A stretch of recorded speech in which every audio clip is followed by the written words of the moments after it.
Premier conseil pour démarrer. Tout d'abord, avant d'ouvrir la bouche, réfléchissez à 2 fois. Vous savez, la sagesse nous dirait de tourner 7 fois notre langue dans notre bouche, et en fait, il y a quelque chose derrière cela. Trop souvent, nous tournons en rond et nous restons sur des détails. Nous nous noyons dans ces détails au lieu d'aller tout simplement au vrai sujet qui nous inquiète. Alors il y a un outil qui permet de décoder finalement le genre de conversation que nous devrions avoir et de s'assurer que nous sommes vraiment concentrés sur le bon sujet. Alors, prenons un exemple. Imaginez que l'un de vos collaborateurs arrive en retard.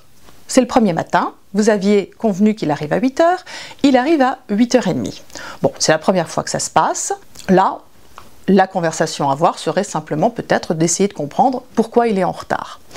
Si toutefois ceci avait tendance à se reproduire et que ceci commencerait à impacter votre relation, c'est-à-dire ceci viendrait perturber votre mode de fonctionnement avec cette personne, à ce moment-là, la conversation à avoir avec cette personne ne serait pas un petit peu énervé d'aller la voir et lui demander « mais finalement pourquoi est-ce que tu es encore une fois en retard ?» mais ce serait bien entendu de mettre l'accent sur le fait que ces retards répétés commencent à perturber notre confiance, notre relation de travail et que nous aimerions avoir une conversation autour de ce sujet-là. L'erreur que nous commettons malheureusement trop souvent, c'est de rester centré sur le dernier exemple, le retard de ce jour-ci.